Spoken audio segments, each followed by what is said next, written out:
The Tolkien Road, episode 161. The Hobbit, chapter 13. Not at Home.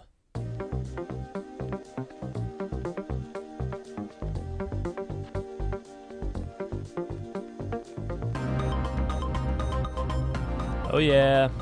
Yep. What's up? Tolkien Road coming at you. Greta. John. What's up? Not much. What's up with you? Not a whole lot. I say that every time, don't I? I always say not much. Well, that's okay. Okay. We've only done 161 episodes now. I always feel like that's a little bit misleading, though, because there was like 5 or 6 episodes in the numbering scheme that I removed because it was my first book, Tolkien's Requiem. And by the way, I do sell autographed copies of that if you want to email me and I can send you one. But then I removed them, but then I added them back in. So I don't know, maybe it is kind of like, maybe it is, but they weren't really episodes of the podcast. So it's only 5 or 6. It's kind of like AD and BC, right? You know, it's like when was Jesus actually born, right? You know, he wasn't born in like in 1 AD or 1 BC or something, like, he was actually born, I think it was 0. No. 0. He was actually born, I think, I think most people think he was born around 4 BC or something like that, or maybe it's the other way around. But anyway, yeah. So, but 161, that's the number scheme. That's what we're on. So, you know what? Deal with it. 6 of one, half dozen of the other. Either way, we're close to 150-ish. Yeah. That's why I always like to add ish to like times and numbers. Yeah. Because then it's like, well, if I'm off by, a handful, or if I'm late by 10 minutes, if I say 1-ish, that means I'll be there like between 1 and 1:30. Well, I'm glad you bring that up because I want to add that into just about everything because that is the name of one of our patrons, Ish of the Hammer. Oh, that's right. So, it's kind of like perfect segue into talking about Patreon. Patreon.com/TolkienRoad. You're welcome, people. You can thank me later. You can be like Ish of the Hammer, and, we might start incorporating your name into different words on the podcast. Maybe that'll be one of the perks. Your wildest dreams will come true. Maybe that'll be one of the perks we offer. Your name will be incorporated into the podcast, into what different words we use on the podcast.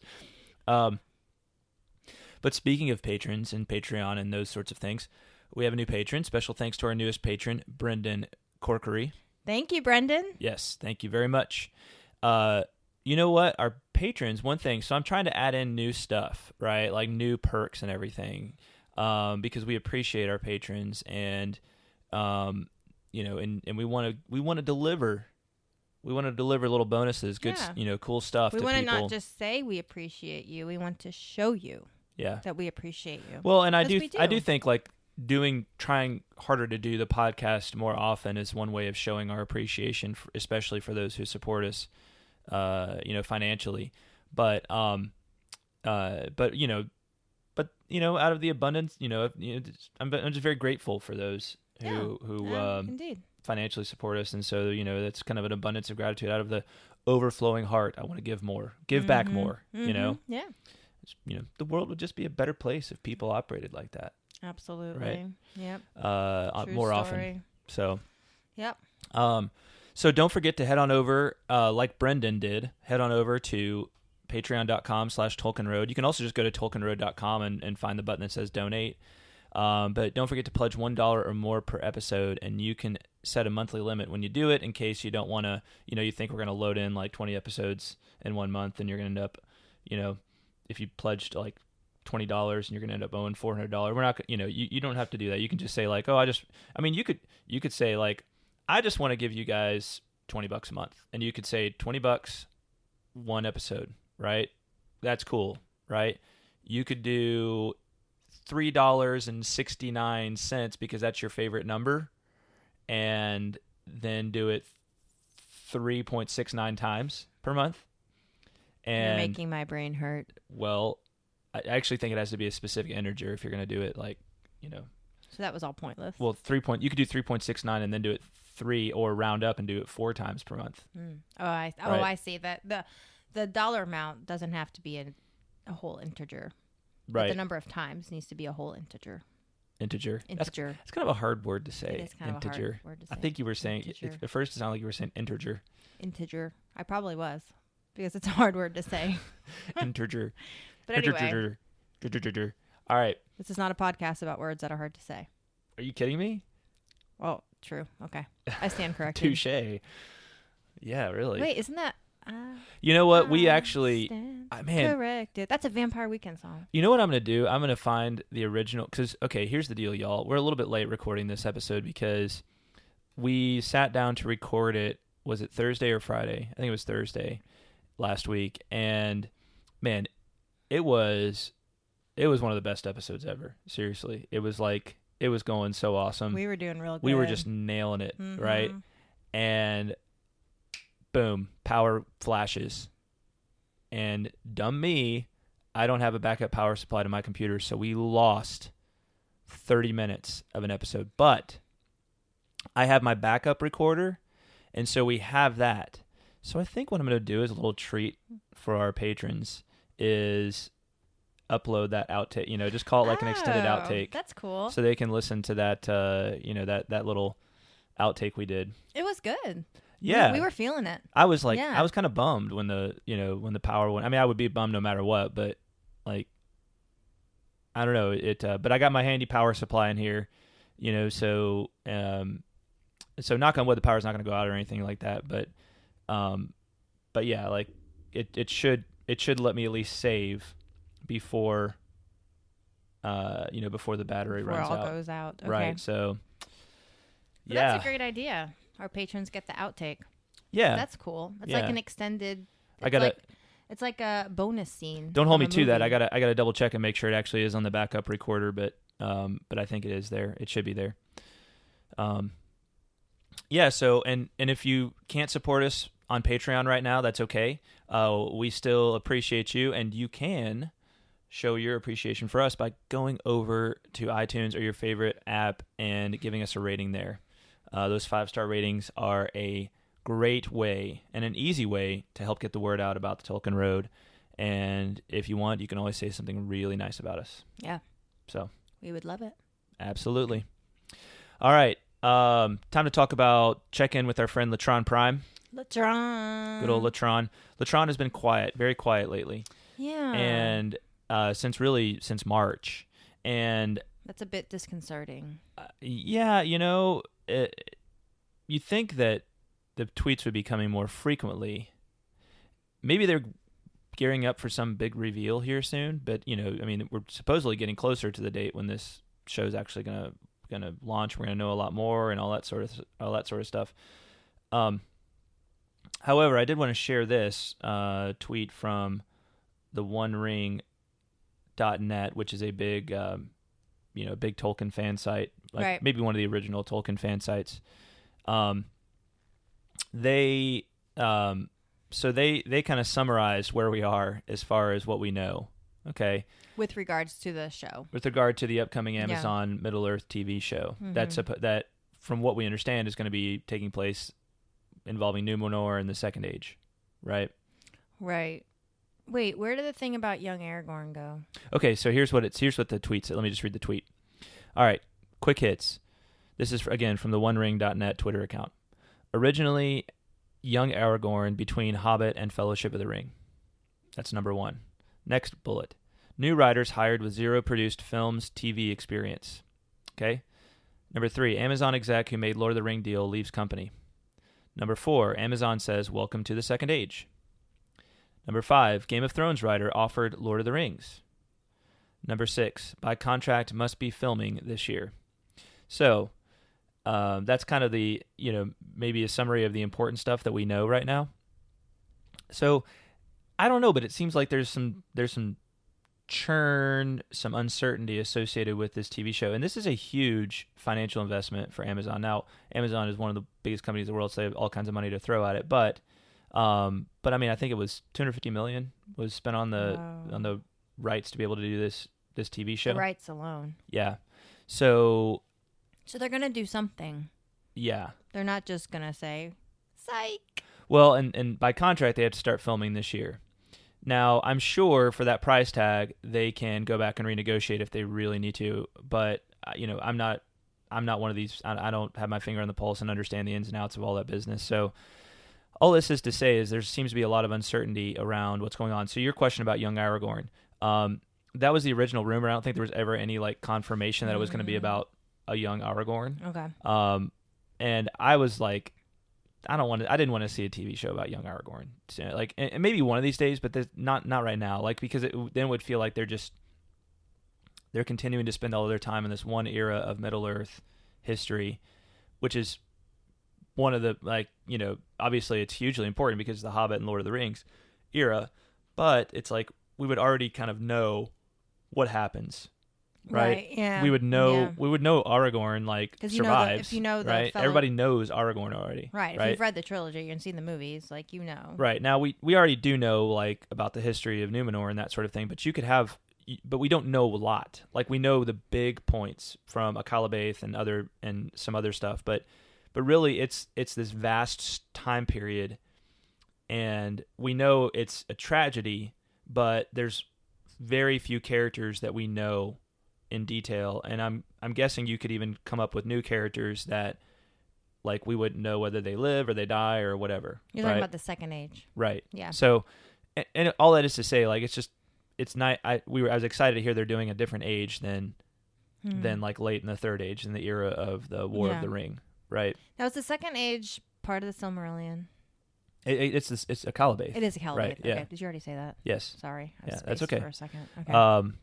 So, yeah, Akalabath. So, but remember, Akalabath is like it's just a chapter. I was going to say it's not long in the book of the Silmarillion. So there's lots of room for interpretation. Exactly. And it's not like Silmarillion where we know like all these stories. Now, I would love one day to see us, different stories from the Silmarillion told. Right. Yeah. But we'll see how this other TV show goes. So all it is to say, that may explain why it's been a little quiet for for Latron Prime. What would be really lately. cool about like Second Age is they don't have to stay there. They could do flashbacks. Yeah. To the First Age. Yeah, totally. Right, and totally work with some of those stories. Right. In the Silmarillion as a means of explaining what's going on in the Second Age. So right. That could be a very good place to be. Mm-hmm. Yeah. I agree. All right. Well, Latron Prime, if you're out there and if you're listening, drop us a line. Yeah. Just let us know you're okay. Yeah, just tweet something. Yeah. Right? Yeah. Tweet something to the world. Just say, hey, folks, I'm okay. Hashtag Tolkien Road rules. Yeah. Listen to Tolkien Road. Hashtag give money to Tolkien Road. Tweet out our Patreon page. But just let the world know you're okay in the process. Yeah, exactly. Right? Just let us know you're there. Yeah. And you haven't forgotten about us. It is interesting now. One thing I speculated on is that the Game of Thrones, they supposedly hired this Game of Thrones guy to be. It says he was offered it. It doesn't say he I know. accepted but it. My understanding was he was hired, but maybe that's not confirmed. Okay. Now, what's interesting is that maybe they had these other folks on board to like kind of begin development of it, but the plan was all along to try to get this, apparently this guy's like he's not the main two guys. He's like really important to like, I guess he's like the lore master of the Game of the Thrones show, which we never really watched Game of Thrones. But we know like it's, and like lots of people love it because it's like, the lore is so rich and everything. And for many of the same reasons that people like Lord of the Rings. And so, it's interesting that they offered at least to this guy to come on board and maybe be the showrunner for Latron for Amazon Middle Earth TV show, right? Yeah. Since he's got experience with right. So, and I like the fact lore. that they're getting a guy who's like the nerd about the lore, right? Like I want that person to be running a show that takes place in Middle Earth. You need to, because it's so deep with Tolkien. Well, yes, you need to. I agree, but that doesn't mean that they would make the right decision there necessarily. That's true. Right? Yeah. Let's just go get J.J. Abrams to run it. Yeah. I do love Lost. Yeah, but I know. I don't mean to like badmouth J.J. Abrams. Genre. I appreciate J.J. Abrams for many things, but like I feel like he's the go. Like with Star Wars, he's just become the go-to guy that like people go to with big investments to like rescue things when it could completely go off the rails. It seems like. But this hasn't gone off the rails yet, so they don't need to rescue it yet. Right. Well, because it hasn't even started. And again, I don't mean to insult J.J. Abrams, but that's a whole nother conversation. The pros and cons of good old J.J. All right. So how did it even become about J.J. Abrams? Know. Okay. Let's talk about Chapter 13 of The Hobbit, Not at Home. Not at home. Not at home. So, Greta, I look at this chapter, and after the really exciting chapter of inside information, this chapter feels like it goes back to what was going on in the previous 2 chapters before that. Shorter, not a whole lot of action. This is basically just, I guess to summarize, they walk in and to the Lonely Mountain, they're like, is anybody home? Right? And then they just wander around inside of this place and just kind of get the lay of the land. And Smog's not there anymore because he's headed to Lake Town. And yeah, I mean, but we're still gonna dive into it and do our best. But I thought that was gonna be it. I thought we were just gonna say sayonara. Well, there are some things that happen in his chapter that we need to talk about, but it's stage setting and yes, foundation laying. But to a certain extent, I kind of go back and this is going to sound like blasphemy to some people, but I feel like it's really what I think after having read The Hobbit several times. I mean, I like Lord of the Rings. Like I love Lord of the Rings. Okay, like Lord of the Rings is one of the is the greatest book of all time in my opinion. All right, and it's long, and yes, there are certainly chapters in there where like it's not action packed, but the action packed chapters are like deep and like you feel like you're there, right? Mm-hmm. Yeah, yeah. The Hobbit definitely is not on the same level as Lord of the Rings, and it's still wonderful, but it is much more of like a children's story, Absolutely, yeah. And I think there's opportunities, like in these shorter chapters, there would have been opportunities to like explore, to like go deeper into like the lore and the history of these different areas and plant little mysterious, like open-ended sorts of seeds of, oh, I wonder what's behind. If you look behind that rock, I wonder what's there. If you dive into the history of this or that thing, I wonder what's going on there, right? Right. Yeah.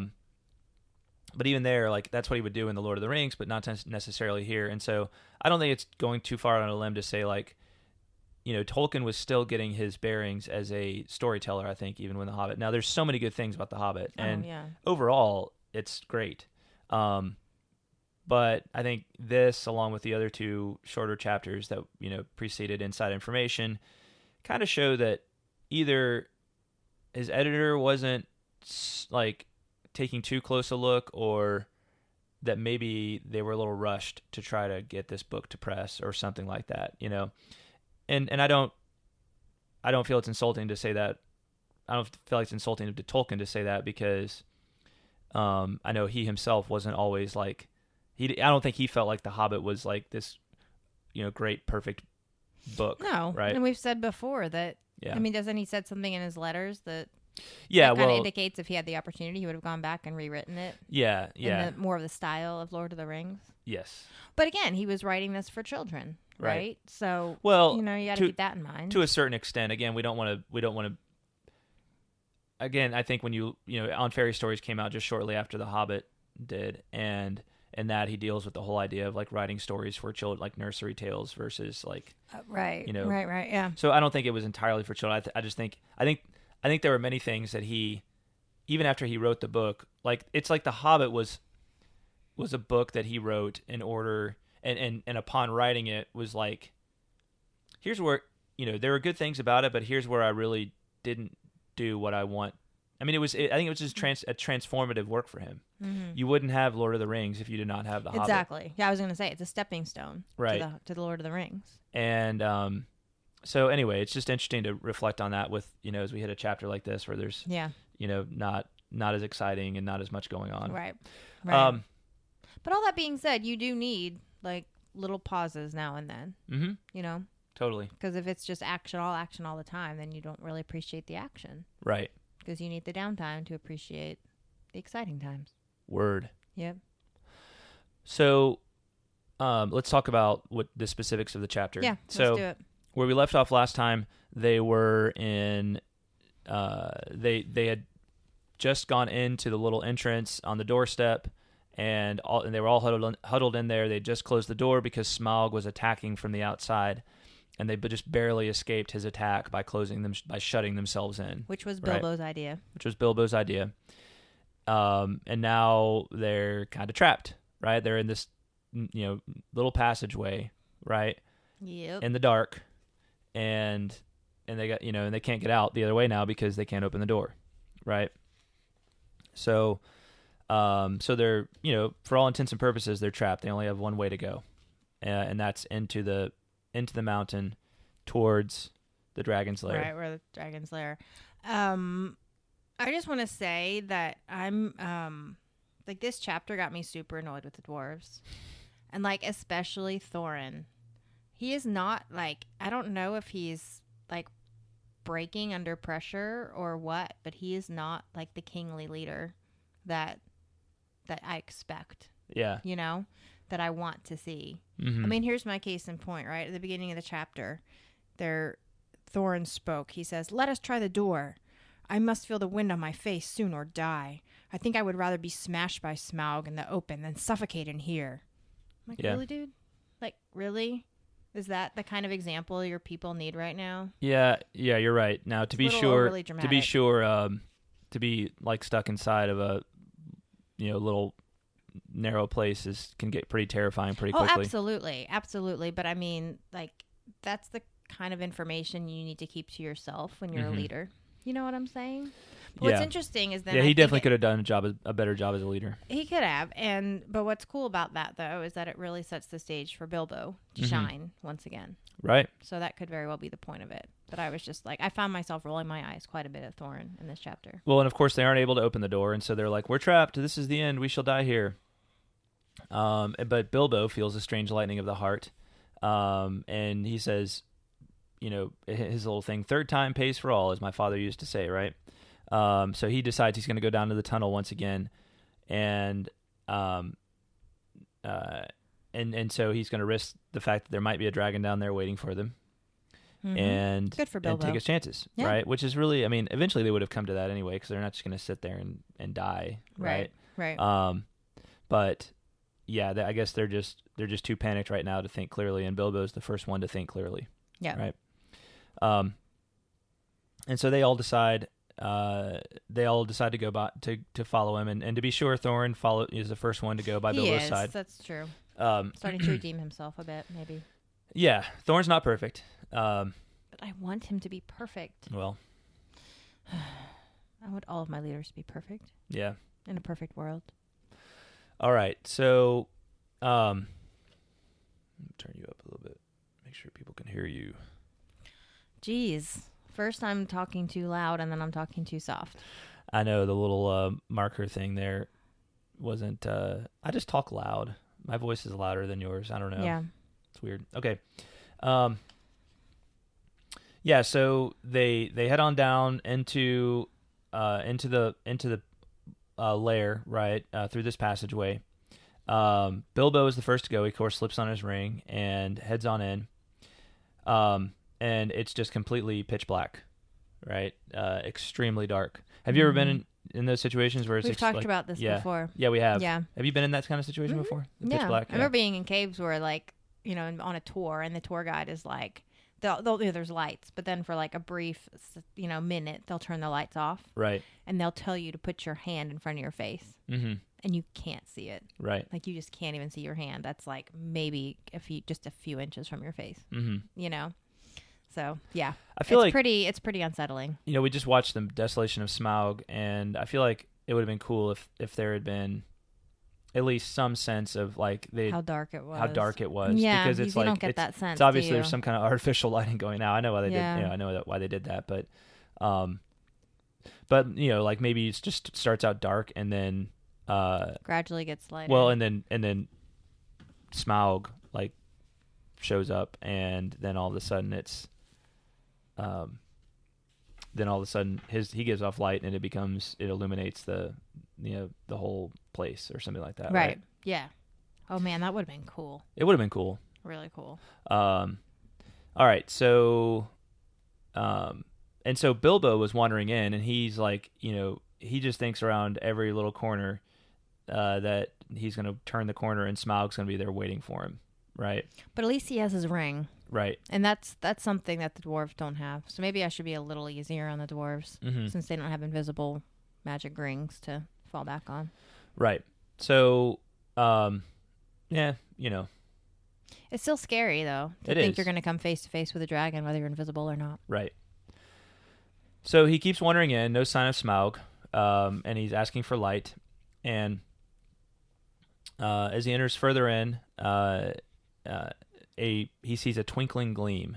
Right. I'm sorry. The twinkling gleam comes from Oin and Gloin returning to get like torches, right, to start to light up the place. Right. And so he starts kind of looking around. He gets a little bit more light, and then let's see. They saw the little dark shape of the Hobbit start across the floor, holding his tiny light aloft. Every now and again, while he was still near enough, they caught a glint and a tinkle as he stumbled on some golden thing.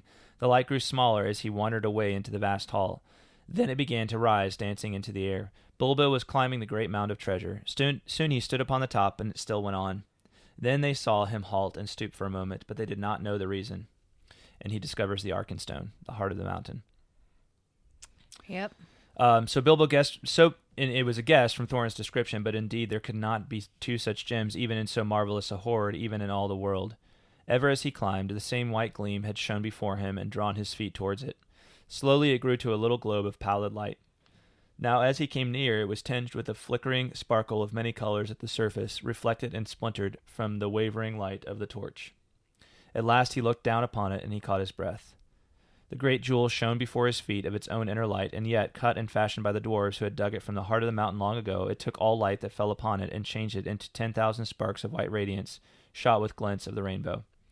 So, sounds pretty awesome. Yeah, so he discovers this Arkenstone. He knows that Thorin really wants really cares about the Arkenstone. Now it's interesting. The question comes up: is the Arkenstone somehow related to the Silmarils? Mm-hmm. And there's no clear textual evidence that there's any relation. And indeed, the three Silmarils are they were these holy jewels that were created in Valinor, way across the sea and ages way past. And we know what happened to all three of them, mm-hmm. right? Mm-hmm. So this is not a Silmaril. However, it is interesting that it has its own inner light, right? So it says, yes, the great jewel shone before his feet of its own inner light. And I mean, I'm no expert in jewels, but a jewel is just going to reflect whatever light is put into it, right? Yeah. So I think that's right. Yeah. So apparently, this is some kind of special jewel because it has its own light. Inner light, which the Silmarils did as well. So you have to think in creatively, at least in Tolkien's own imagination, that maybe because he hadn't yet really I know Elrond connects the Hobbit to the Silmarillion in this time, and to a certain extent Gandalf does too, even though I'm not sure he had completely worked out Gandalf's origin by then. But I have to think that the Arkenstone is at least creatively and imaginatively related, and being in Tolkien's own imagination, in the sense of having this jewel that has its own light, inner light, right? Which had the Silmarillion been written at this point? Well, certainly a lot of the mythology was existing. What had existed? Yeah. Okay. I mean, no, the book itself didn't come out until after he died. Right. But, right. Okay. But he had written parts of it. Oh, probably most of it. Probably most. I mean, in very in early form, but a lot of the stories that are in the Silmarillion were already in existence by this time. Yeah. So there's got to be some, even if they're not actually connected, they're clearly reminiscent, right, of one another. Yeah. I mean, the Arkenstone and the Silmarils. Yeah. Yeah. So, but it just sounds like the dwarves just happened upon this, right? They just dug it out of the mountain. Mm-hmm. So as far as we know, they call it the heart of the mountain. Right. So as far as we know, it's not connected to any supernatural powers or anything like that. I mean, it's just this amazingly beautiful jewel. Right. That's all we know about it. Mm-hmm. It's just really beautiful. Right. Okay. This is correct. So what's interesting is that with Bilbo, even though he knows he can get any of the treasure he wants, and even though he knows that Thorin really wants this, it's like something takes over him, and his arm went towards it, drawn by its enchantment. His small hand would not close about it, for it was a large and heavy gem, but he lifted it, shut his eyes, and put it in his deepest pocket. Right? So it almost has some kind of like, maybe it does have some kind of magic pull. Yeah. Almost like the ring. Well, and you can sense that with, so it's interesting because the Arkenstone, what is that thing they talk about? Like the, there's this storytelling when you talk about storytelling, I think it's called a MacGuffin. Let me see what this is. I may be wrong, but let me see what this is. Yeah. Okay. The MacGuffin is an object or device in a movie or book that serves merely as a trigger for the plot, right? This is this idea that, in many stories there's going to be some object that, it doesn't in the mind. Well, for Tolkien, he wouldn't put it this way, but for like kind of, I think your modern sort of storytellers who tend to, like, that's their job, is to churn out stories, right? The MacGuffin is like, okay, what's the MacGuffin in this case, right? What's the thing that's going to trigger the problem? Like, what's the object that's going to trigger the problem, right? Gotcha. And trigger the plot, right? So it's interesting to me because if you think of the Arkenstone as the MacGuffin in this case, right? For the second half of this book, or the third third of this book, it's got properties of both the Silmarils and of the ring, right? The ring, as we later come to see it, as we later come to know it, because we don't really get the picture. We don't get so much the ring as the object that, like, it takes hold, that corrupts the heart, right? Yeah, we don't get that until Lord of the Rings, right? Yeah, but the Arkenstone plays. We can see it beginning to play that role here, right? Bilbo just knows he's drawn towards it, and he needs to conceal the fact that he has it because he knows others want it. So it's like, it's the precious, right? Yeah, in this case, it's the precious, right? Yeah, it's another precious. Yeah. So, cool. And so Bilbo says, "Now I am a burglar indeed, but I suppose I must tell the dwarves about it sometime. They did say I could pick and choose my own share, and I think I would choose this if they took all the rest." Because they're totally going to go for that, I'm sure. Right. Yeah. I'm sure. It's I'm not sure like the it'll all dwarves be want okay, this right? at all. You can hear Tim trying to justify it in his own mind. Yeah. All right. So here he is, and he decides he wants to go back and find the dwarves again. But there's still no sign of Smaug. And the dwarves have, like, deserted him at this point. Like, well, they just let him go and do his are. own thing. So I think they're letting him go explore. And he falls, and then the light goes out, so he literally has no idea where he is. And he starts yelling for them. Right. And they wonder, now what, they hear him yell help faintly. And so they decide to go and try to find him, right? It seems you have to go on and help our burglar. Balin, so good on him. Balin's the one, Thorin's like, it seems like we have to go and help our burglar again, right? What's his problem? Balin's much more sympathetic towards Bilbo, right? It is about our turn to help, and I'm quite willing to go. Anyway, I expect it is safe for the moment.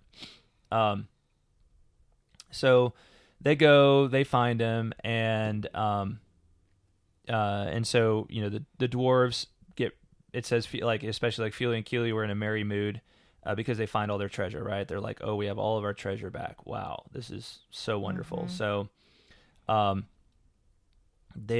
really love treasure.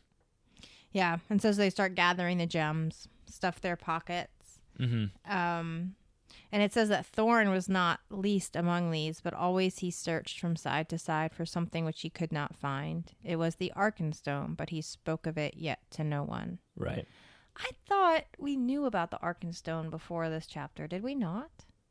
I thought Thorin had talked about it. About before. The Arkenstone? Maybe I'm getting the movie and the book confused. Well, we do hear of the Arkenstone earlier in the book. We do. Yeah. Okay. But we don't know exactly how special it is to Thorin, I guess. No. Until now. Right. We'll see. All right. So they're just kind of elated that they found, all this treasure. And Thorin decides that he's going to give Bilbo his first payment. So what does he give him? He gives him a coat of Mithril. Right, a small coat of mail. It was of silver steel, which the elves called Mithril, and with it went a belt of pearls and crystals. A light helm of figured leather, strengthened beneath with hoops of steel, and studded about the brim with white gems, was set upon the hobbit's head. That sounds amazing. Yeah. And beautiful, and I would like to wear it. Mm-hmm. Especially the belt. Right. Yeah. However, I think hunger and thirst are starting to catch up with him. He sees all this treasure and he sees all these precious goblets, and he Talking says, about Bilbo. Yeah, Bilbo says, I would give a good many of these precious goblets for a drink of something cheering out of one of Bjorn's wooden bowls. Mm-hmm. And he's like, Thorin, what do we do now? Like, because if, even though we're armed and we're around all this treasure, if Smaug comes back, we're probably still going to die. Right. Yeah. This Mithril is not much of a match for Smaug. Mm-hmm. Yeah. And so Thorin's like, yep, you're right. We need to, we need a plan. We need to come up with a plan for when Smaug returns. All right. So they go wandering. They come eventually upon the great chamber of Thror, the hall of feasting and of council, and they start to approach the front gate. So, in the movie, in the Desolation of Smog, like, it feels like this is just one giant room, but it seems like they're like different rooms to this place. And the room where they saw because it mentions in here, the skulls and bones were upon the floor in the chamber. Mm-hmm.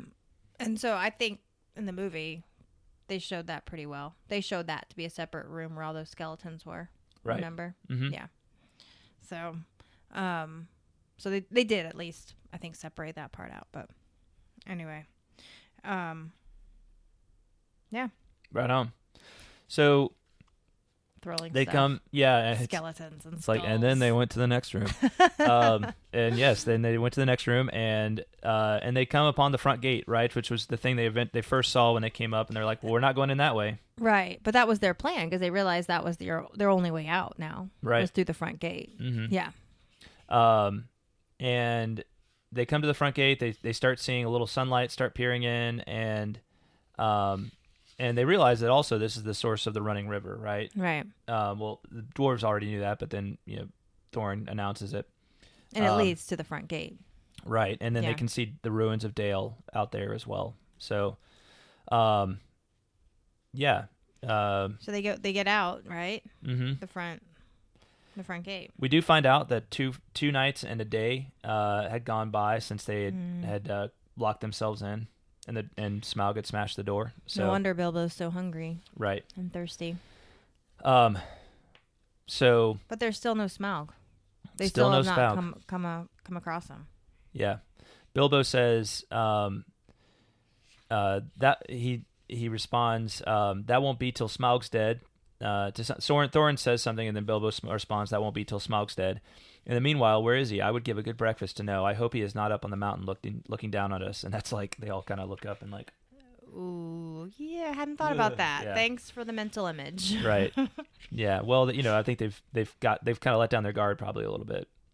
And so it's a good reminder. I think the treasure, seeing all that treasure has gotten them, maybe a little distracted. Mm-hmm. And now the fact that they're actually out and feeling wind on, on their face.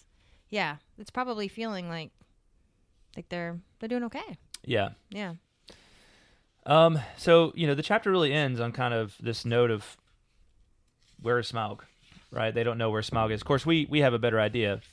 But I mean, anything else you wanted to hit on in this chapter? Can we talk about Cram? Okay. Let's talk about Cram. You would want to talk about Cram. Yeah. My brain and food are like the same. It just sounds like boring biscuits. No, I just thought it was kind of funny. Is it says, if you want to know what Cram is, I can only say that I don't know the recipe, but it is biscuit-ish. See, there's ish. Mm-hmm. There you go. There we go. Keeps good indefinitely, is supposed to be sustaining, and is certainly not entertaining, being in fact very uninteresting, except as a chewing exercise. It was made by the lake men for long journeys. I just thought that description was really funny. Yeah. And it sounds like a very practical food. Mm-hmm.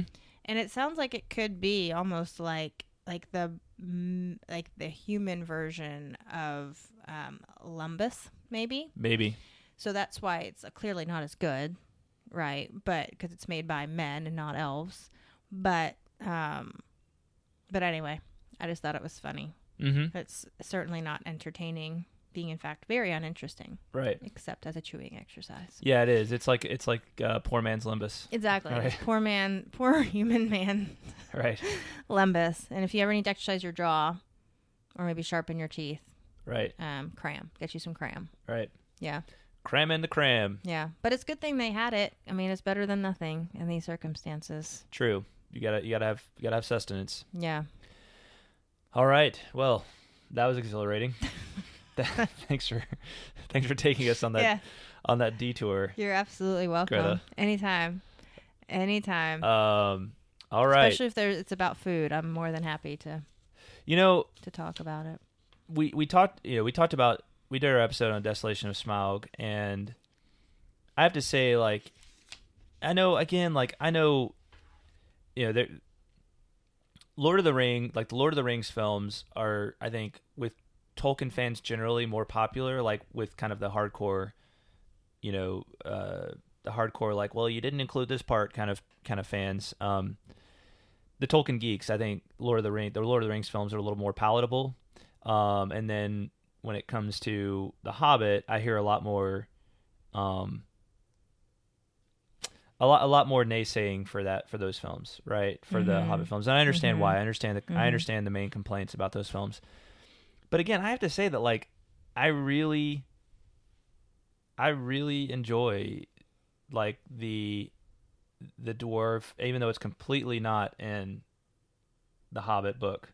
I really enjoy the dwarves' battle with Smaug inside the mountain. Absolutely. Yeah. Like, I just think it's fun. Like, it's fun, yeah, it's exciting. It gives, like, I kind of feel disappointed that there isn't a head-to-head battle between the dwarves and Smaug in the Hobbit the book. Yeah. Right? It feels like the dwarves kind of deserve that, right? They deserve to get a chance after everything Smaug did, right? They deserve to get a chance to, like, to show him up, right?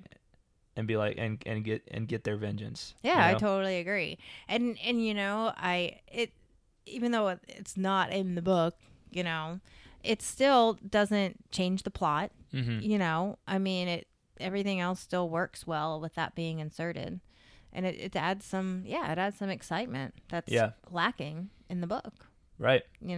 So yeah, I'm fine. I'm totally fine with that. I feel like you get more characterization from Smaug through it. Absolutely. And from the other characters too. And from the other characters as well. The dwarves and Bilbo. Yeah.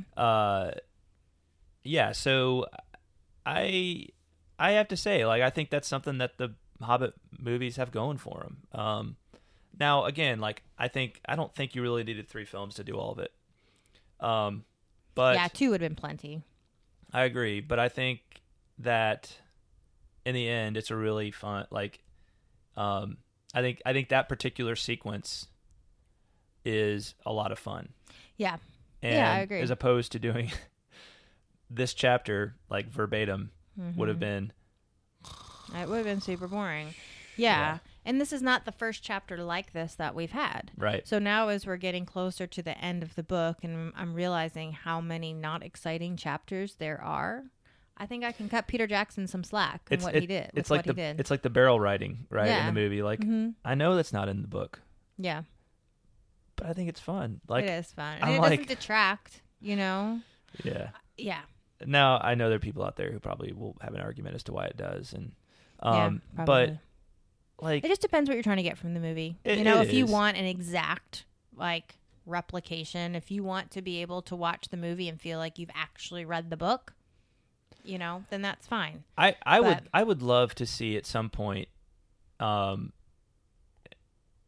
animated, like, really cool animation, like, updated animated versions of The Hobbit and The Lord of the Rings that, like, are, like, almost like word for word rehashings of the books. Can we get Pixar to do that? That would be really cool. I don't know if I'd want Pixar, like, but I'm just saying, like, no, Pixar isn't the right kind of animation. I feel like, I feel like it needs to be like Miyazaki or somebody like that. Is he the Ponyo guy? Yeah, he's the Japanese artist that, like, really Pixar takes a lot of its inspiration from. Yeah, I can see from. that would be cool. But Pixar is too, like, I like too Pixar real stuff, life. but it's too, I just feel like there needs to be a certain like medieval sort of like It's enchanted I see quality what you're to saying. to yeah. So Pixar might the be a little animation. too modern, maybe. right. Yeah. Their animation generally has too modern a feel, in my opinion. Now there is an animated Hobbit out, right? Yeah, we'll watch that after we finish the whole book.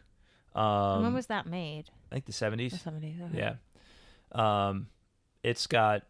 We'll talk about that more when it comes out. But I would love to see like just a complete retelling, and it's like this is the unabridged version. You know. Yeah. I think that would be really If you cool. don't want to read the book, just watch this movie. Or watch the movie and then read the book. But Okay. yeah. But you're saying it would be like an exact replication of the book. More or That's less. what you would want. Yeah. More or less. Okay. You know, like a 2.5 hour Hobbit animated film. Got it. Right? Yeah. A maybe, you know, a 2.5 hour Fellowship, 2.5 hour Two Towers, 2.5 hour Return of the King that actually do the And that would animated. actually be a lot easier than what's already been done, because if you're not adding in to theory. the plot I mean, I or don't know. changing anything. I don't know about If all you're the just ins and outs of taking all animation. the lines, well, the animation might be difficult, but I'm talking about as far as the script. If the script is the book, you know, Yeah. then that shouldn't be too difficult. Right. Anyway, All right. we digress. We do As indeed usual. digress. All right. It is time for For what? some haiku. Haiku. Let's do. Let's do haiku. haiku.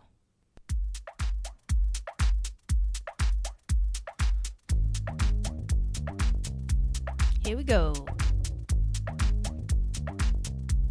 Oh yeah. 1, 2, 3, 4, 5, 6, 7, 8, 9, 10, 11, 12, 13, 14, 15, 16, 17 syllables in haiku. 1, 2, 3, 4, 5, 6, 7, 8, 9, 10, 11, 12, 13, 14, 15, 16, 17 syllables in haiku. Boom. Oh, yeah. Yeah. Good stuff. Yes, All right. indeed. Are we doing rock, paper, scissors? Yes, we are. All right. Rock, paper, scissors, shoot. Rock, paper, scissors, shoot. Rock, paper, scissors, shoot. Rock, paper, scissors, shoot. Rock, paper, scissors, shoot. Rock, paper, scissors, shoot. Gotcha. That was epic. That I don't was. think we've ever gone that many rounds. Yeah, that was like 5 or 6 rounds. Man. We must have been like, our brains must have been in sync today Yeah. or something. Okay. So who's going first? You go first. All right. Here's my haiku. Anybody home? Hello? Smog? No answer. Let's go play in gold. Right. Nice. Yeah. That's the best I could do. I should have had more intonation so you could understand that there was actually there's actually like more of a scene than a haiku. But anyway. All right, here's me. Deep into darkness, all that glitters is not gold, like the Arkenstone. Oh. Wow, that's really good. Oh, thank you. You made mine look like a 2-year-old wrote it. It's But all good. that's okay. Sometimes that happens I like to me. that one. All that glitters is not gold. Isn't that from It's from Lord of the Rings. It's the description of it's Gandalf's description of Strider, right? That's right. But I think that line's been used in many other things. Oh, sure, yeah. But it was originated with Tolkien. Well, I don't know if it originated with him, but that was my allusion was to All that. glitters. Yeah. Good. I like it. That's very, very good. Yeah. Yeah. Alrighty. So it is time for a little correspondence. Correspondence. We need a correspondence theme song. Well, maybe another time. Okay. Sorry, I didn't mean to shoot you down, but That's okay. I was just feeling the groove this morning, you know? I felt like Alright. we already, following up the haiku theme song to not have a theme song. It's just a little quiet. right. Well, But anyway, I understand. We don't want to overdo it on the theme song. all right. So, I wanted to follow up. We got another nice note from Joe Towns, our Tasmania listener, Yes. one of our newest Hello, patrons. Joe. And you'll recall Joe is the one who told us that his version or he kind of had a poetic awakening after listening to this podcast, Right. So which was Mhm. really cool to hear. Very, very cool.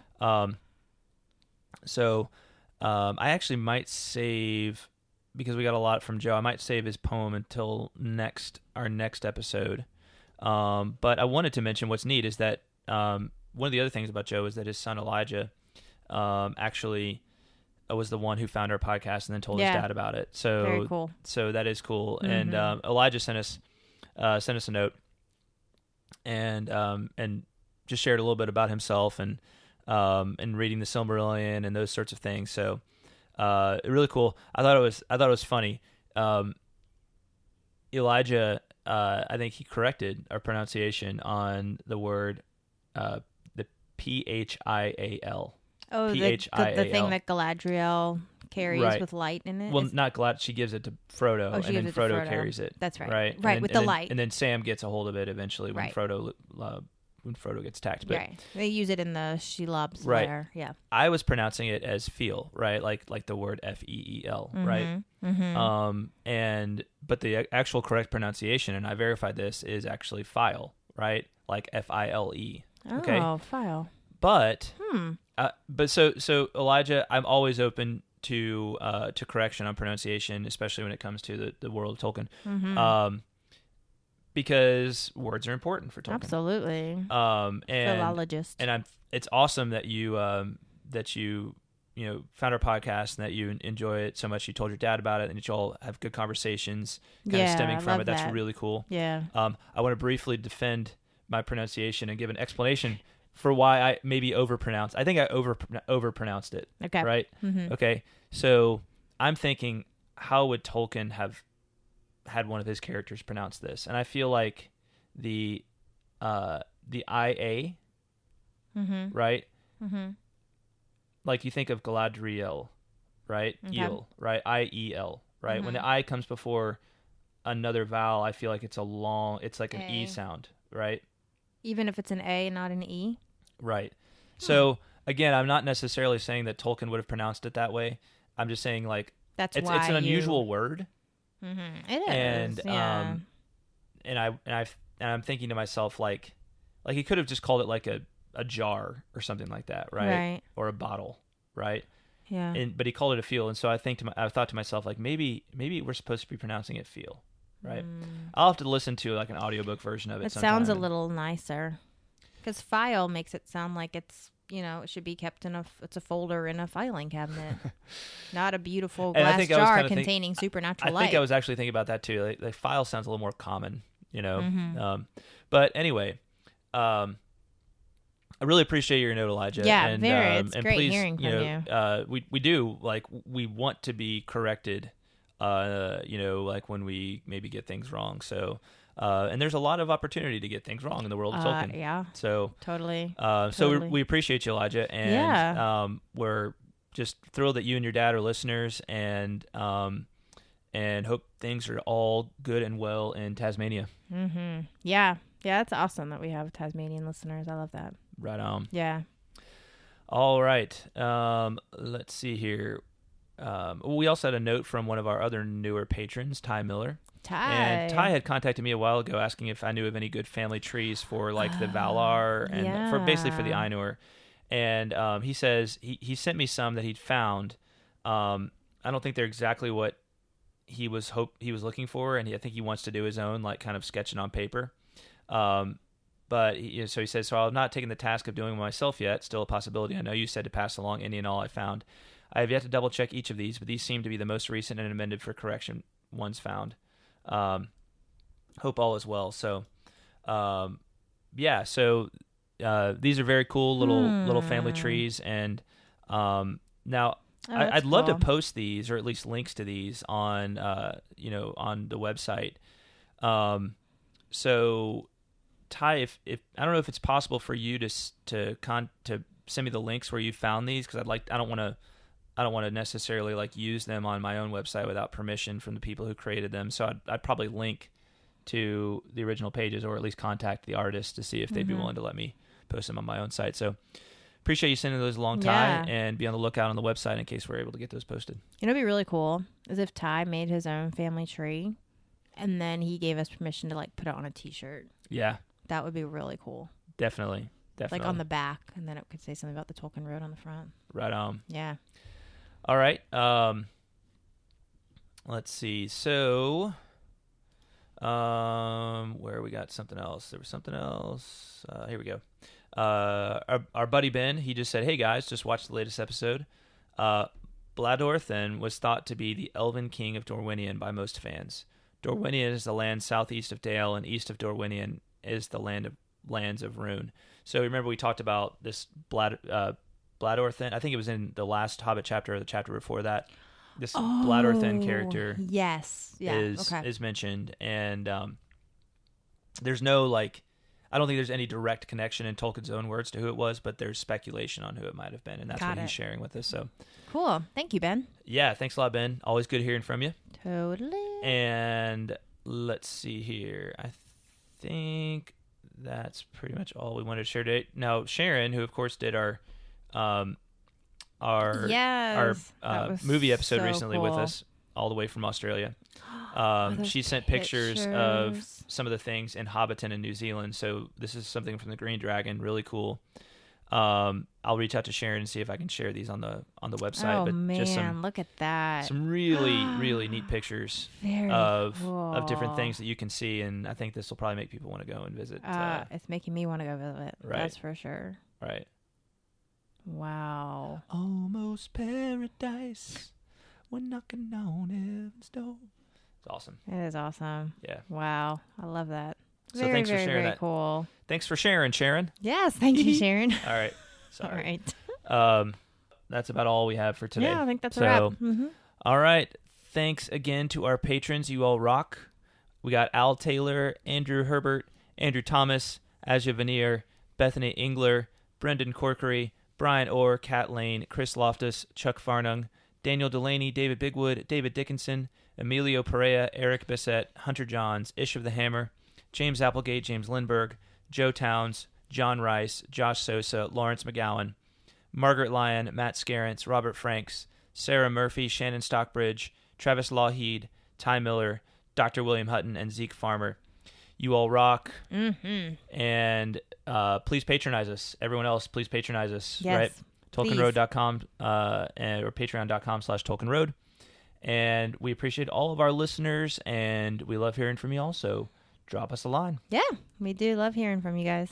All right. All right. Thanks for listening, everybody. Thank We'll you, guys. talk at you next time. Bye, y'all. Bye-bye.